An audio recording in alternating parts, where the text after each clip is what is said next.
नमस्कार, हमारे IGNOU audio books channel पर आपका स्वागत है।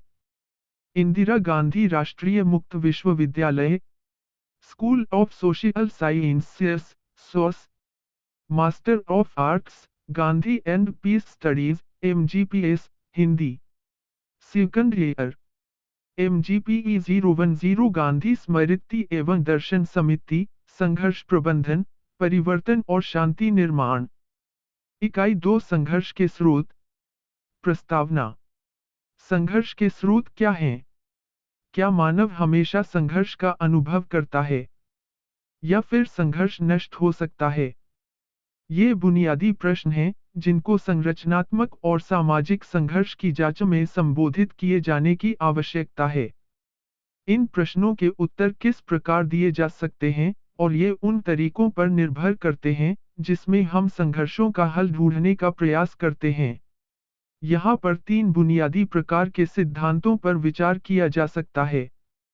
ये सिद्धांत हैं: सहज सिद्धांत, आकस्मिक सिद्धांत और अंतःक्रियावादी सिद्धांत। सिद्धा, आकस्मिक सिद्धांत और यह विचारों के सिद्धांत का साधारण उदाहरण जो व्यवस्थित है। कहा जाता है कि संघर्ष यदि हजारों सालों न भी हों सैकड़ों वर्षों से विकसित होते रहे हैं। एक विचार के अनुसार संघर्ष आदम और हव्वा की कहानी की तरह है, और इनका पतन स्वाभाविक था। स्वर्ग से गिरना मनुष्य की प्रकृति में मौजूद है, यह अपरिहार्य था। हव्वा से गलती होना उसकी किस्मत में था। एक वर्जित फल को चखना उसकी स्वतंत्र इच्छा ही नहीं बल्कि उसका मूलाधार भी था। अतः स्वर्गलोक से गिरने को रोकने के लिए कुछ भी नहीं किया जा सकता था। सहज सिद्धांत के विपरीत, फिर भी आकस्मिक सिद्धांत, आदम और हव्वा की कहानी को अलग तरीके से देखता है। हव्वा का सेब लेना कुछ बाह्य कारणों के फलस्वरूप है, जो उसके पास मौजूद थे। वह एक सर्प द्वारा प्रलोभित थी और ऐसा कुछ करने को मजबूर हो गई जो कि वह किसी अन्य परिस्थितियों में कभी नहीं करती। परिस्थितियों ने उसके व्यवहार पर एक शक्तिशाली दबाव बना लिया था, जिसके परिणामस्वरूप वह यह कार्य कर गई थी। हव्वा की यह गलती उसकी किस्मत में नहीं थी लेकिन परिस्थिति के वश हो गई थी। स्वर्गलोक से गिरना, आकस्मिकता के नजरिए से, पूरी तरह रोका जा सकता था। आकस्मिक सिद्धांत सहज सिद्धांत से अलग है। अंतःक्रियावादी सिद्धांत यानी कि इनका मानना है कि व्यवहार दोनों ही कारकों, अंतर्निहित और आकस्मिक, पर निर्भर करते हैं। इन दोनों को एक दूसरे से अलग नहीं किया जा सकता है, और न ही इनको कम किया जा सकता है। इस दृष्टिकोण के अंतर्गत, हव्वा का व्यवहार, उसके जैविक आत्मा, जिस गति से उसने वह काम किया, उसकी सहज बुद्धि और उसके सहज अंतर्मुखी अन्य बाह्य कारकों जैसे कि बाहरी शक्तियों का उस पर प्रयोग, उसकी सामाजिक स्थिति और उसकी स्वयं की स्थिति पर निर्भर था। इन सभी बलों का संयुक्त रूप से उस पर प्रभाव था। दोनों का एक साथ इन बलों का उस पर प्रभाव था और उसके इस व्यवहार को स्पष्ट करता। लक्ष्य और उद्देश्य। इस इकाई का अध्ययन करने के बाद आप दी गई किसी भी समाज में संघर्ष के विभिन्न स्रोतों के बारे में जान सकेंगे और संघर्ष के स्रोतों के सहज, आकस्मिक और अंतःक्रियावादी सिद्धांतों को समझ सकेंगे। 2. सहज सिद्धांत। होब्बस का अवलोकन यह बताता है कि सत्ता पाने के लिए निरंतर प्रयास करना और सत्ता की प्यास का होना मानवता की विशेषता है।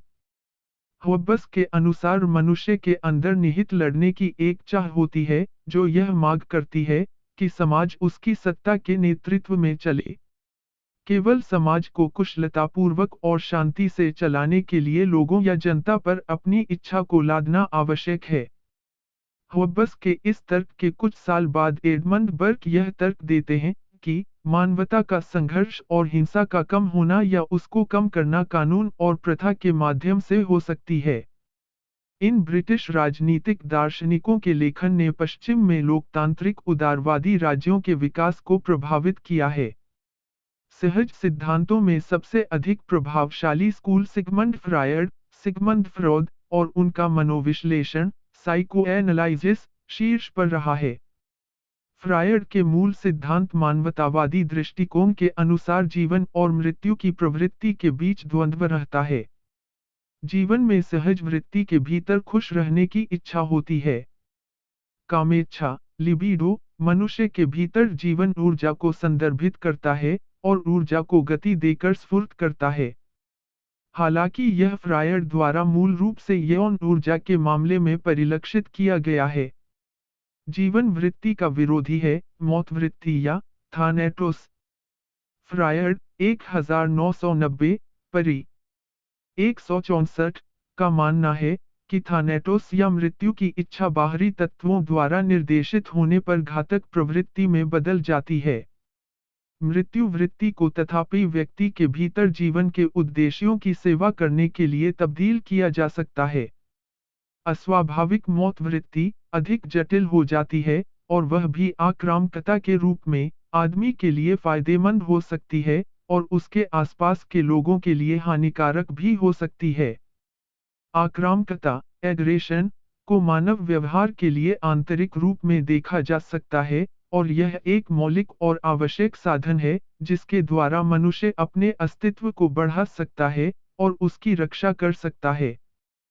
फ्रायड के अनुसार आक्रामकता मनुष्य की आत्मरक्षा के लिए है और यह उसके लिए निहित है। इस प्रकार इसे व्यापकता से यह कहा जा सकता है कि संघर्ष पर फ्रायड का परिप्रेक्ष्य जीवन और मृत्यु प्रवृत्ति के बीच परस्पर क्रिया गतिशीलता पर आधारित है। जैसे आक्रामकता मृत्यु वृत्ति का बाह्य रूप है, वैसे ही संघर्ष आमतौर पर एक समांतर स्रोत से हो सकता है।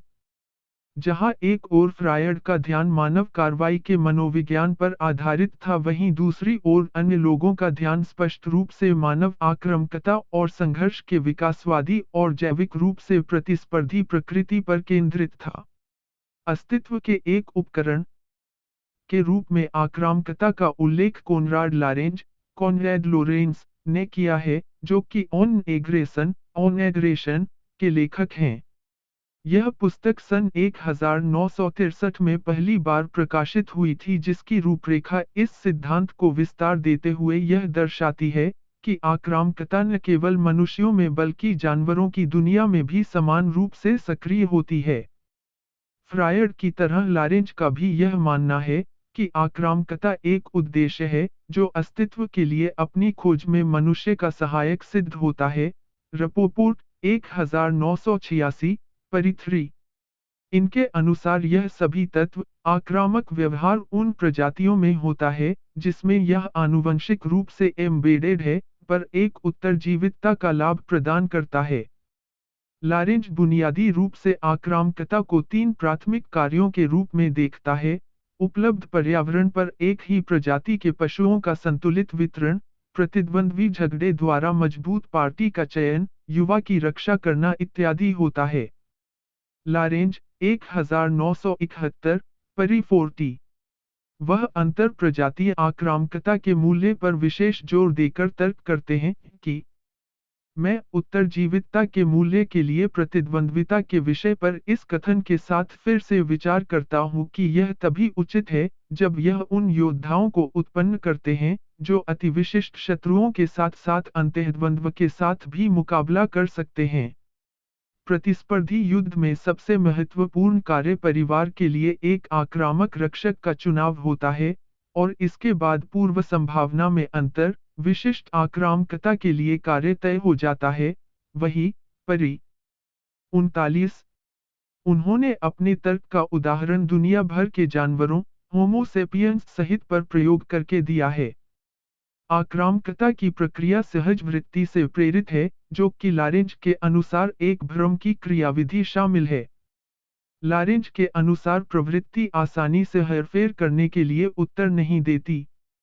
फ्रायड की तरह ही लारेंज भी यही कहा है, जिस पर लोगों का कोई नियंत्रण नहीं है, उसके रूप में वृत्ति को देखते हैं और यह समाप्त हो जाता है। उनके अनुसार आक्रामकता काफी खतरनाक है। इसके अलावा वह यह भी कहते हैं कि वृत्ति को बाह्य प्रेरणा के माध्यम से व्यक्त करने की आवश्यकता नहीं है, क्योंकि शरीर खुद ही प्रोत्साहन के लिए प्रतिक्रिया बनाने की आवश्यकता का उत्पादन करता है। इस प्रकार आक्रामकता एक खतरनाक प्रवृत्ति बन जाती है, क्योंकि इसकी अभिव्यक्ति किसी भी साधारण भविष्य दिखाने वाले डिवाइस से परे की है। वही परी 20 लारेंज के मॉडल के प्रयोग सारी मानव की सामाजिक कार्रवाई, आबादी वितरण, मजबूती का चयन और युवा की रक्षा की ओर लक्षित करते हैं। मानव आक्रामक आवेग का सामाजिक गतिविधियों में भी परिवर्तित हो जाता है, जैसे कि युद्ध करना या युद्ध का होना। जैसा कि लारेंज 1971 परी 275 ने कहा है, हमें इस तथ्य का सामना करना होगा कि आतंकी उत्साह का निर्माण सन की धुन और हमारे मानव विकास से पूर्व के पूर्वजों की सांप्रदायिक रक्षा प्रवृत्ति से ही विकसित हुआ है, अथवा उसी का परिणाम है। लारेंज के लिए युद्ध उसी प्रकार स्वाभाविक है, जैसे अन्य प्रकार की मानवीय आक्रामकता होती है। उदाहरण के लिए चूहे और मनुष्य के बीच का फर्क सिर्फ इतना है कि मनुष्य ने आक्रामकता का पीछा करने के लिए एक व्यापक और विस्तृत तंत्र का विकास किया है। लारेंज का ही अनुसरण करते हुए रॉबर्ट आररे ने आक्रामकता की शुरुआत में क्षेत्र के अधिकार की भूमिका की जांच की है। उनका उद्देश्य मानव के अंदर क्षेत्र अधिकार की भूमिका की जांच करना था। वे लिखते हैं कि क्षेत्र की अवधारणा एक जैविक विज्ञान के रूप में कई प्रजातियों में आनुवांशिक रूप से निर्धारित की जाती हैं, और इसे स्वयं ही जैविक विज्ञान में बिना किसी प्रश्न के स्वीकार कर लिया गया है। परंतु हाल के अवलोकनों और परिस्थितियों के आधार पर यह देखा गया है कि मनुष्य के अनुमान में क्षेत्र के अधिकार के आशय का पता लगाना बाकी है।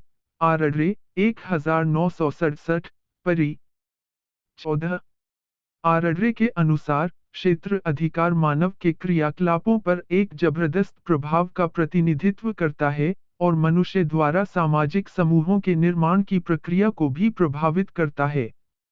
आररे वही परी 15 कहते हैं कि यह कैसे संभव है कि इतने सारे मनुष्य इतने अलग-अलग वातावरण में एक दूसरे से अनजान रहकर भी समान सामाजिक समूहों का निर्माण करते हैं, जो कि मानव आविष्कार और भूमि का स्वामित्व होना प्रतीत होता है। बेशक, आररे के अनुसार भूमि स्वामित्व की सर्वव्यापी प्रकृति सम्मोहक हो सकती है, अगर यह सत्य है, तो, लेकिन सबूतों से पता चलता है कि भूमि के स्वामित्व की सार्वभौमिक धारणा नहीं है। यह कहना सही हो सकता है कि समूहों के पास स्वामित्व के अर्थ के बिना भौतिक जगह एक धारणा है। क्षेत्रीयता के अधिकार या स्वामित्व को मानव व्यवहार से जोड़ते हुए आररे 1967 परी 15 का यह तर्क है कि आधुनिक युद्ध का प्रमुख कारण क्षेत्रीय रक्षक के बचाव की युक्ति में संसाधनों के अनुमान की सत्ता की घुसपैठ की विफलता से उत्पन्न होता है। प्रतिरक्षा के लिए तैनात भूमि स्वामी के लिए उत्पन्न हुए ऊर्जा की वृद्धि गोलियों की पहली ध्वनि से जुड़े सहभागियों की एकता, वैयक्तिक और यहाँ तक कि जमीन को भी बलिदान करने की मांग करती है। जैविक नैतिकता ये सभी क्षेत्रीय अनिवार्यता किसी देश की रक्षा के संसाधनों को बढ़ाने में अहम भूमिका निभाते हैं। राज्य क्षेत्र प्राधिकार मानवीय क्रियाकलापों को प्रेरित करने में सबसे प्रभावी कारक हैं। आक्रामकता लारेंज के मॉडल के विपरीत प्रजातियों पर सीधा यथेष्ट सहायक नहीं होता है, अपितु क्षेत्र द्वारा परिभाषित समूह के माध्यम से यथेष्ट होते हैं। क्षेत्र के लिए रक्षा करने की चाह मनुष्य के लिए अपने संसाधनों को बढ़ाने, अपनी गतिविधियों को गुना करने की ओर स्वयं को खतरे से नश्वर अथवा मिटाने के कार्य करने की होती है। अभी तक लारेंज की तरह आररे ने आक्रामकता का एक चित्रण प्रस्तुत किया है, जिसमें मनुष्य का कोई नियंत्रण नहीं होता है। मनुष्य स्वयं के द्वारा निर्मित विकासवादी इतिहास का दास होता है। आररे ने मानवता के लिए संघर्ष को संभालने की क्षमता के भविष्य का एक गंभीर चित्र प्रस्तुत किया है। मानव की दुर्दशा के लिए दो बल या दबाव जिम्मेदार हैं। एक तरफ है आतंक का संतुलन, जो सामान्य शांति बनाए रखने के लिए बाध्य करता है। किसी भी अवस्था में युद्ध हमारे लिए जन्मजात मनोवैज्ञानिक आवश्यकता है, और सामाजिक सौहार्द को लागू करने के लिए एक अव्यावहारिक बाहरी दबाव है, और यह दोनों के लिए एक अकरणीय निर्गम द्वार बन गया है। परंतु दूसरी तरह से मानव की सांस्कृतिक उपलब्धियों ने इसे संभव बनाया है। वापसी के एक बिंदु से परे लंबे समय से उन्हें दबाया रखा गया है। और अगर उसे अपनी तकनीकी विशेषज्ञता, विशेष कौशल और इसके फलस्वरूप वह एक दूसरे पर निर्भरता के अपरिवर्तनीय कोर्स पर जीवित रहता है, इस तरह से वह हर वर्ष के गुजरते और दिनों में समय के साथ सामाजिक सौहार्द और आपसी सहयोग की दया पर निर्भर करता है, इसी के बल पर जीवित रहता है। इसलिए हमें यह पूछना चाहिए कि क्या शांतिकाल में हमारी सांस्कृतिक उपलब्धियां हमारे प्राकृतिक जोखिम की वास्तविकता को, युद्धकाल में सांस्कृतिक उपलब्धियों के द्वारा इसको प्राप्त किया है, अतः हम सारांश में कह सकते हैं कि दुश्मनों की वास्तविकता को नष्ट कर रही हैं। अर्थात हम कह सकते हैं कि क्या ये सब उपलब्धियों के परिणाम स्वरूप होता है। वही परि 257 आरडरे का कार्य क्या है तथा क्या उपलब्ध कराता है, राष्ट्रवाद और जातीयता के संभावित मूल में कुछ अंतर्दृष्टि प्रदान करता है। यह तर्क दिया जा सकता है कि राष्ट्र एक सार्थक साध्य है जो मनुष्यों के समूह के रूप में होते हैं और जो कि स्वयं को एक समूह के रूप में अनुभव करते हैं, इसकी तार्किक विस्तार दिया है। अपने आप को एक समूह के रूप में परिभाषित करके वह समूह आक्रामक तरीके से बर्ताव करता है जो उनके समूह के सदस्य नहीं हैं। डी वॉल वही परि 11 के क्लासिक संतुलन तर्क के तहत आक्रामक वृद्धि से निपटने का तेज तरीका या प्रणाली बताया गया है, उसको इन्होंने सुखदायी टिप्पणी पर शरीर से संपर्क करने के माध्यम से होता है। डी वॉल का तर्क है कि मानव प्राइमेट्स सहित प्रत्याक्रमण करने के लिए व्यवहार की एक जटिल प्रणाली विकसित करता है। यह व्यवहार बेहद सहज है और एक ही समूह के संदर्भ के भीतर मुख्य रूप से व्यक्त करता जो कि सब उसके अपने समूह के लोग हैं। लारेंज और आरडरे की ही तरह डी वाल का भी यही तर्क है कि यह आवश्यक नहीं है कि सारी आक्रामकता नकारात्मक नहीं होती हैं। उनके अनुसार आक्रामकता एक समूह की भावना पैदा करने की विधि के रूप में कार्य करती है। इसके साथ ही कई और सिद्धांतकारों के विपरीत डी वाल कहता है और उनका सुझाव है कि समूह के भीतर आक्रमण का है न कि बाहरी समूह के खिलाफ आक्रामकता का दबाव है।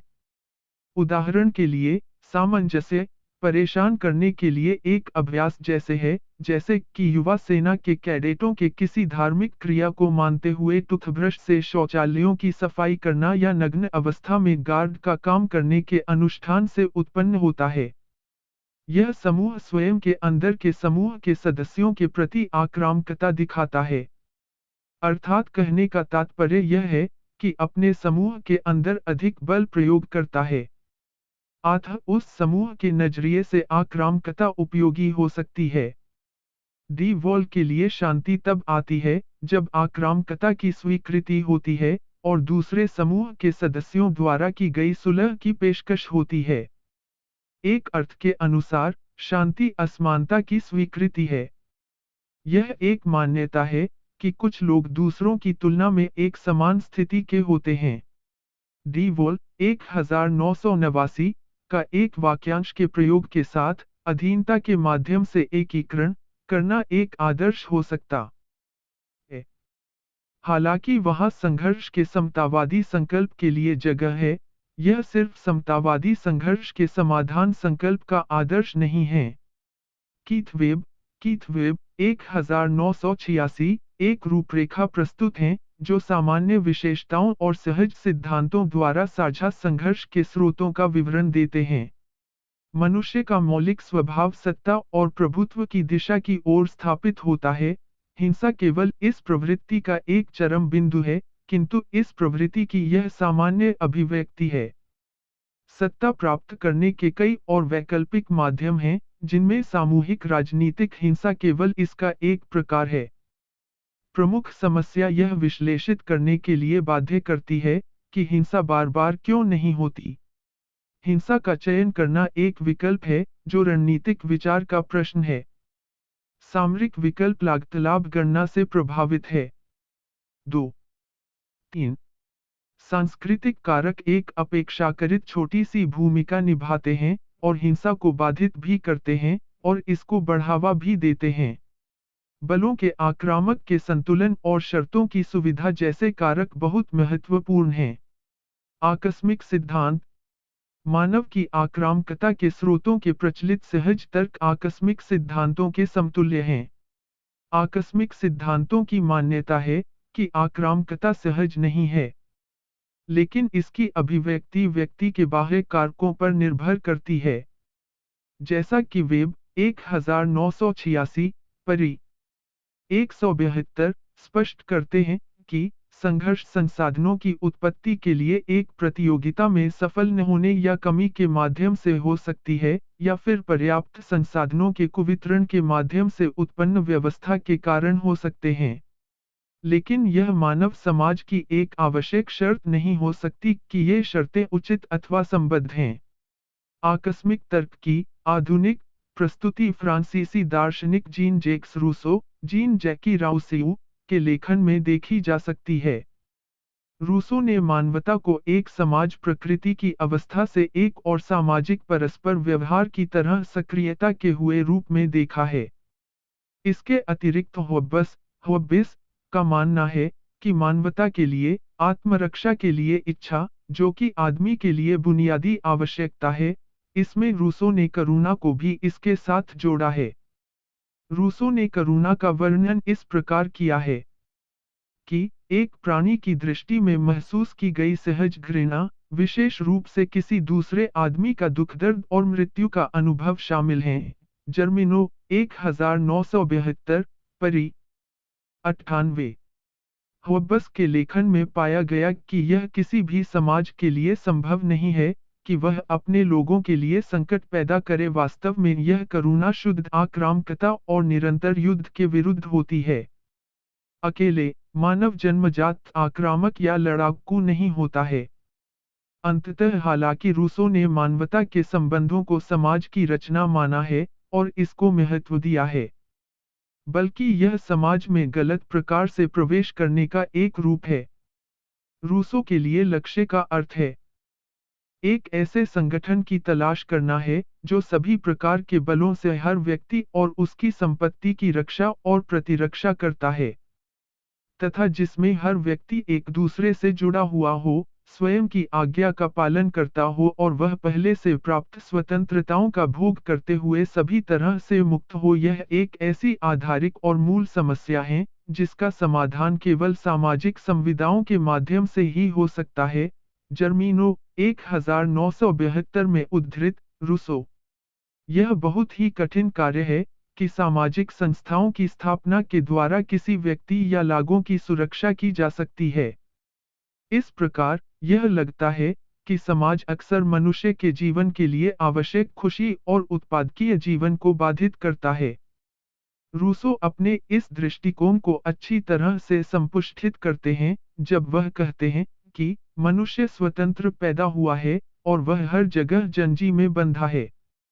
उनके बाद के प्रख्यात राजनीतिक सिद्धांतकारों पर रूसो का प्रभाव उल्लेखनीय रहा है। शायद उनके अनुयायियों में सबसे महत्वपूर्ण कार्ल मार्क्स थे। मार्क्स का वर्ग संघर्ष के सिद्धांत एक आकस्मिक तर्क पर बनाया गया था। उन्होंने तर्क दिया है कि मनुष्य अपने काम के संगठन द्वारा अपनी वास्तविक प्रकृति से अलग होता है। श्रमिक अपने प्रत्यक्ष नियंत्रण से परे आर्थिक कारकों द्वारा नियंत्रित और शासित होते हैं। इस आर्थिक प्रणाली को पूंजीवाद कहा जाता है, जो कि एक ऐसी व्यवस्था है जिसमें श्रम के उत्पादकों को उनके परिश्रम का फल नहीं मिलता है अथवा उन्हें नहीं दिया जाता है। ठीक उसी प्रकार जिस प्रकार एक श्रमिक एक कुर्सी बनाता तो है, लेकिन वह उसकी कुर्सी नहीं है। वह कुर्सी किसी और के स्वामित्व में है, जो कि उस कुर्सी को श्रमिक से सुरक्षित और दूर रखता है। ऐसा करने में उस कुर्सी के निर्माता, कारीगर, को एक समान विनिमय प्राप्त नहीं होता है, और जिससे वह पूंजीवादी बंधन में बना रहता है। पूंजीपतियों से संबंधित लोगों का वर्ग, श्रमिक वर्ग या फिर उन लोगों के वर्ग, जो अपने उत्पादों से अलग-थलग पड़े होते हैं, उनके खिलाफ खड़े होते हैं। इस तरह का तनाव, वर्ग संघर्ष, के रूप में तनाव से व्यक्त किया गया है, और यह तनाव एक इंजन की तरह है, जिससे संघर्ष अपने आप ही समाप्त हो जाता है। साम्यवाद का विकास शुरू होता है, जिसमें पहले राजनीतिक साम्यवाद की शुरुआत होती है, जिसमें राज्य मौजूद होता है। दूसरी अवस्था में राज्य एक श्रेष्ठ स्थिति में है, जिसमें निजी संपत्ति के मालिक का अभी भी प्रभाव होता है। अंतिम चरण में तब प्रवेश होता है, जब मनुष्य और प्रकृति के बीच और आदमी के बीच विरोध का एक वास्तविक संघर्ष का समाधान होता है, और यह अस्तित्व और सार के बीच संघर्ष का संकल्प सच है। मार्क ने जर्मीनो में उद्धृत 1972। रूसो की ही तरह मार्क्स ने भी कहा है कि समाज और समाज का विकास मानवता की हालत को बदल सकता है, इसको उन्होंने महसूस किया है।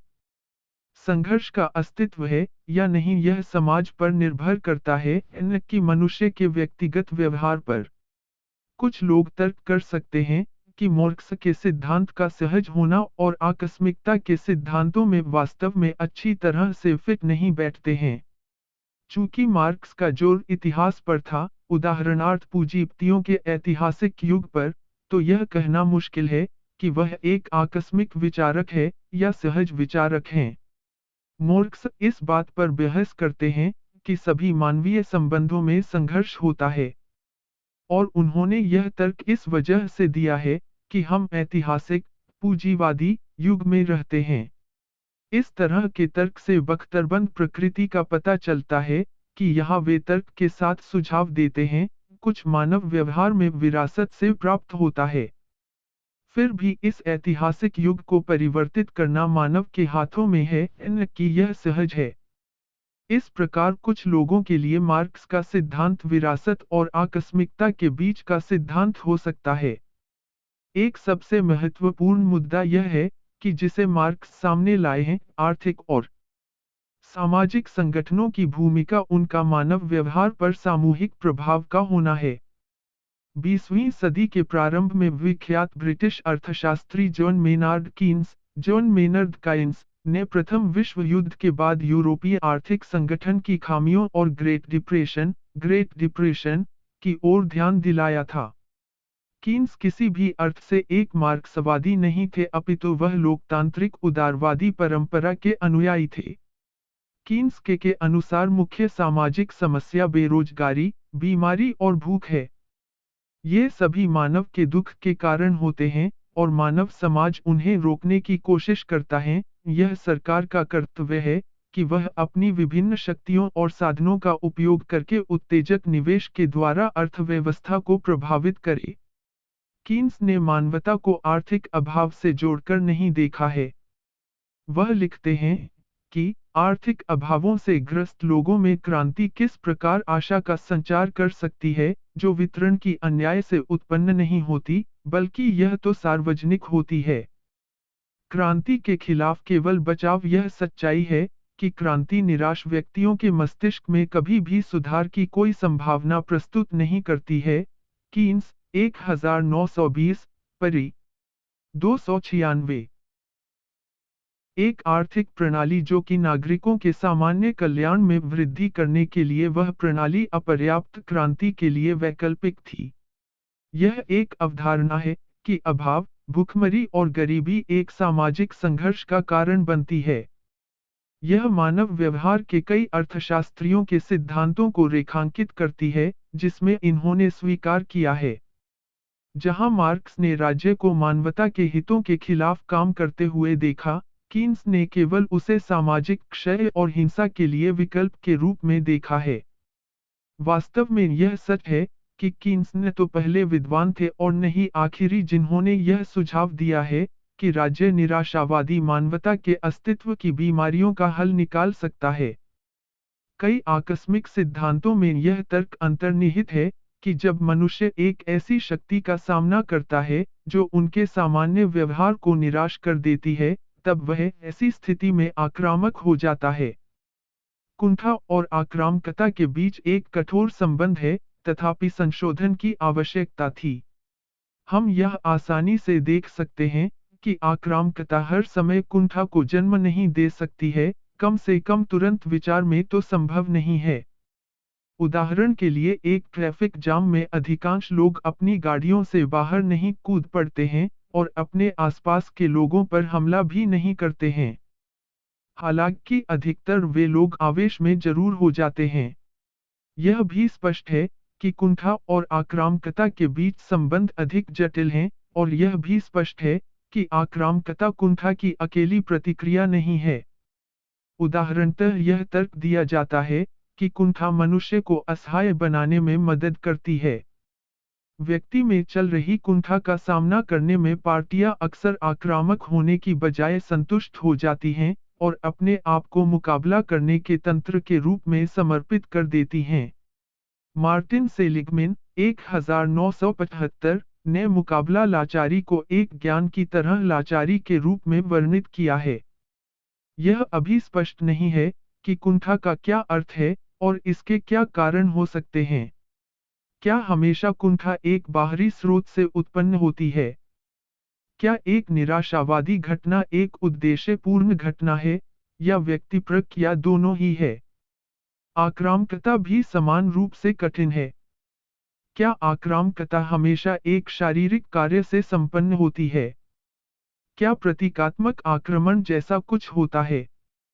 क्या आंतरिक आक्रामकता जैसी कोई चीज होती है? यदि हाँ, तो हम उसे कैसे जानते हैं? क्या कुंठा को संग्रहित कर सकते हैं, उसका बाद में परिणाम देखा जा सकता है। जबकि डोलार्ड एवं अन्यों ने इन सवालों के जवाबों को तलाशने की कोशिश की, लेकिन उनके समझाने के तरीके में कुछ कमी थी। यह सवाल कई कठिनाइयों का प्रतिनिधित्व करते हैं, जिन पर कुंठा आक्रामकता परिकल्पना का प्रभाव है। लोगों के एक समूह के खिलाफ एक सामाजिक पूर्वाग्रह के अस्तित्व का सबूत मिलता है। पहला, वह जो पूर्वाग्रहित है, उन्हें निराश किया गया है, और दूसरा, कि वह अपनी आक्रामकता या उसका एक हिस्सा काफी समान तरीके से व्यक्त कर सकते हैं, जो आजकल एक फैशन बन गया है। नस्लीय पूर्वाग्रह तब वर्तमान परिकल्पना की मदद से समझ सकते हैं। डोलार्ड एवं अन्य 1969 परी 151।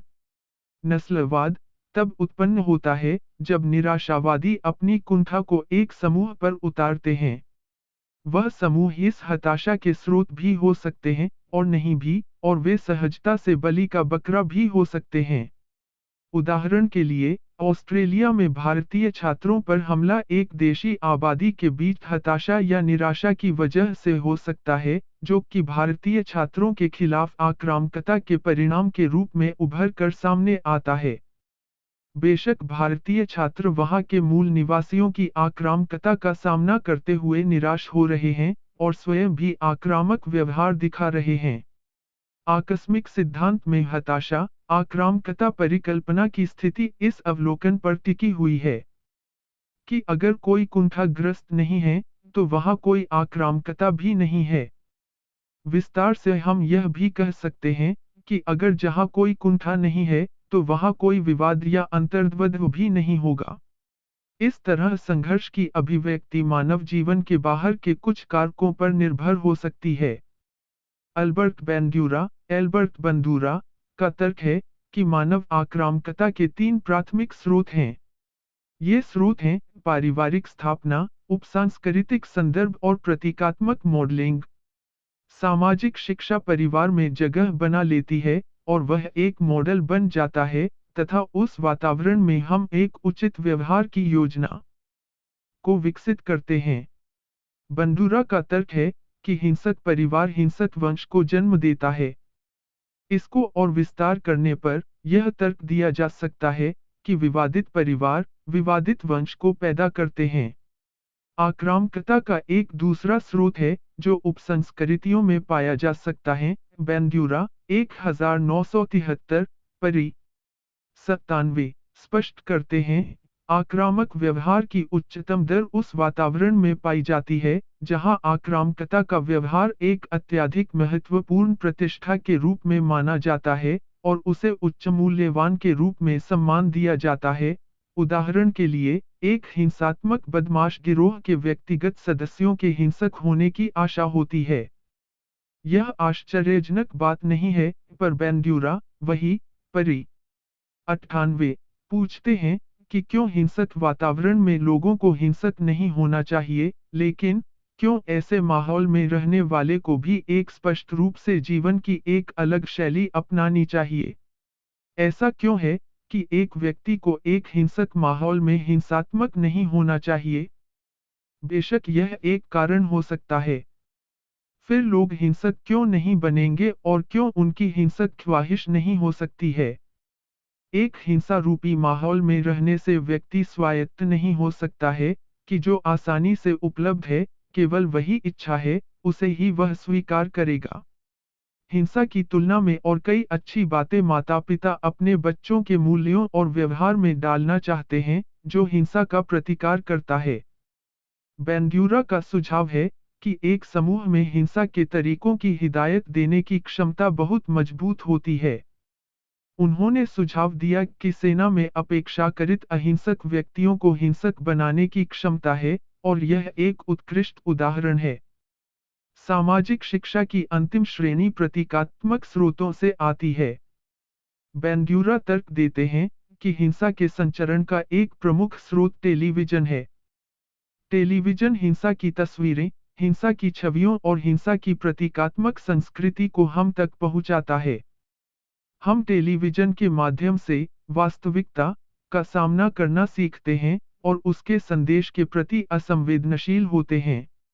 यह खासतौर पर समाज के युवाओं के बीच का सच है। सामाजिक शिक्षा के एक स्रोत के रूप में टेलीविजन विशेष रूप से विरोधी मूल्यों के प्रसारण के लिए एक उपकरण के रूप में पिछले कुछ वर्षों से विवादित रहा है। इस सवाल का कोई आसान जवाब नहीं है, क्योंकि हमारे सामाजिक संबंधों की शेष अंतक्रिया एक सोच की स्थापना होती है। इसलिए टेलीविजन देखने के व्यवहार को अलग करना बहुत ही मुश्किल है। यद्यपि इन तीन क्षेत्रों की अंतःक्रिया के माध्यम से हम हिंसा और आक्रामकता की संस्कृति को स्थापित कर रहे हैं, और संघर्ष के साथ कैसे निपटा जाए इसकी योजना का मॉडल प्रस्तुत कर रहे हैं। बैंड्यूरा के मॉडल का उपयोग करके संघर्ष की संस्कृति, एक संगठन या फिर एक राष्ट्र संघर्षात्मक और जो विवादित हैं, इस पर बातचीत कर सकते हैं। संक्षेप में, आकस्मिक सिद्धांत स्कूल यह मानता है कि संघर्ष और आक्रामकता कारक व्यक्ति के बाहरी कारणों पर निर्भर करते हैं। सामान्यतः निम्नलिखित की आकस्मिक सिद्धांत कहते हैं। मनुष्य मूल रूप से शांति की प्रवृत्ति का होता है। विशेष परिस्थितियों में शांति के आवेग को मोड़ा जा सकता है।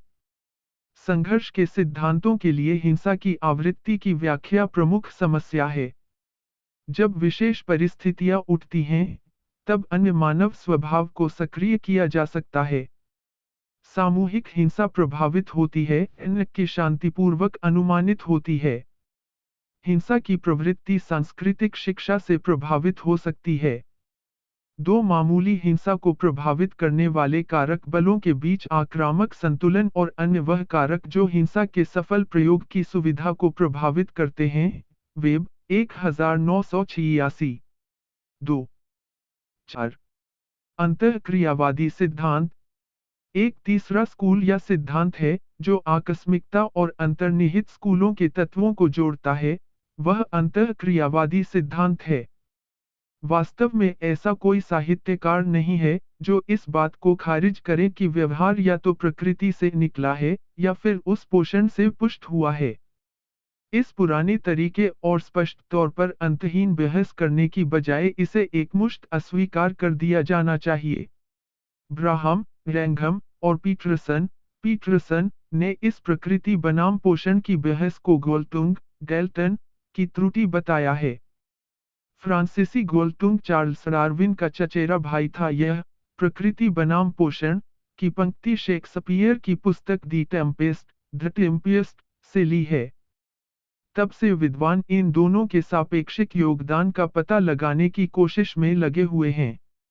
व्रागनहम, रैंघम और पीटरसन 1996 का तर्क है कि यह गोल्डंग का गलत विकल्प है। सर्वोत्तम कोर्स में न्यूनकारी आवेग डाला जाए और दोनों आनुवंशिकी और मानव व्यवहार के तहत सामाजिक अंतःक्रिया कैसे बनते हैं, उस पर ध्यान केंद्रित किया जाए। दोनों आकस्मिक और प्राप्त अंतर्निहित स्कूलों में कुछ कठिनाइयां हैं, जो उनकी मान्यताओं पर प्रश्न चिन्ह लगाती हैं। अंतर्निहित होना स्कूल सामाजिक समूहीकरण की उपेक्षा करता है, और जब वह इस तरह के समूहों पर ध्यान केंद्रित करता है, वे सिद्धांतकार कहते हैं कि समाज वह है जो वह है, और वह आनुवंशिकी से परिणामित है। आकस्मिक सिद्धांतकार भी कुछ महत्वपूर्ण कठिनाइयों से पीड़ित हैं। प्रमुख तौर पर मानव व्यवहार पर स्पष्ट जैविक सीमाओं के साथ निपटने में असमर्थता दर्शाती हैं। उदाहरण के लिए, अगर बुद्धिमत्ता आनुवंशिक है और उसका संघर्ष के व्यवहार पर प्रभाव है, तो उसका आकस्मिक स्कूल कैसे सामना करता है? अंतःक्रियावादी दृष्टिकोण एक श्रेष्ठतम जांच द्वारा सचित्र प्रदर्शित होता है। एक लंबा व्यक्ति अन्य लोगों से लंबा दो प्रभावों के माध्यम से होता है। एक प्रभाव आनुवंशिकी है, एक व्यक्ति अपने आनुवंशिक रचना की वजह से लंबा है। दूसरा प्रभाव उसके होने का सामाजिक कारक है। जैसे कि श्रेष्ठ पौष्टिक भोजन की उपलब्धता होती है, आज पौष्टिक भोजन के कारण जापान के लोगों की ऊंचाई में वृद्धि हो रही है। इसका कारण उनके आहार में परिवर्तन है। ऐसा नहीं था कि जापानी लोग आनुवंशिक रूप से छोटे थे, बल्कि उनका आहार ऊंचाई के लिए जीन्स की पूर्ण अभिव्यक्ति को रोकता था। इस तरह उनकी ऊंचाई, या बाकी सभी की, के बीच आनुवंशिक और सामाजिक वातावरण दोनों का परस्पर मिल है। बर्टोन ने तर्क दिया है कि आवश्यकताओं की संतुष्टि समाज के लिए आवश्यक है। इस अर्थ से, उनके कार्यों में अंतर्निहित होना सिद्धांतकारों के कामों को दर्शाता है। मनुष्य आवश्यकताओं से प्रेरित होता है, जो उन्हें कार्य करने के लिए मजबूर करता है। जैसा कि बर्टोन 1990 परी 36 स्पष्ट करते हैं, संघर्ष के अध्ययन के परिप्रेक्ष्य से महत्वपूर्ण आकलन यह है कि इन आवश्यकताओं का सभी उपलब्ध माध्यम से प्रयास किया जाएगा। सत्तामूलक संदर्भ में व्यक्ति जीव विज्ञान द्वारा या एक मौलिक प्रभाव से अनुकूलित है। आवश्यकताएं, तथापि, केवल जैविक दुनिया में ही मौजूद नहीं हैं, बल्कि एक सामाजिक परिवेश में भी मौजूद हैं। आवश्यकताओं की संतुष्टि के व्यवहार को सामाजिक ढंग से व्यक्त किया गया है, और इसलिए सामाजिक स्थापना के प्रभाव की उस आवश्यकता को किस तरह संतुष्ट किया जाए, जो उनको प्रभावित करती है। इस तरह के विचार से बर्टोन का लेखन आकस्मिक सिद्धांत पर आता है कि आवश्यकताओं की संतुष्टि सामाजिक संदर्भ पर निर्भर है। आवश्यकताओं की संतुष्टि में सहज होना और आकस्मिकता के बीच अंतःक्रिया का एक उदाहरण शक्तिहीन नस्लीय समूह में पाया जाता है। बर्टोन का मानना है कि यह समूह अन्य आवश्यकताओं के अतिरिक्त सुरक्षा की आवश्यकता को महत्व देता है, और इस आवश्यकता का चालबाजी से प्राप्त करने का प्रयत्न किया जाता है। इस आवश्यकता की संतुष्टि या तो सामूहिक या व्यक्तिगत रूप से होती है। इसकी संतुष्टि न केवल मनुष्य के व्यवहार पर बल्कि समाज में क्या उपलब्ध है, उस पर निर्भर करती है। जैसे कि बर्टोन का तर्क है कि मानव की बुनियादी आवश्यकताएं कम नहीं हैं, और सुरक्षा की भी कोई सीमा नहीं है।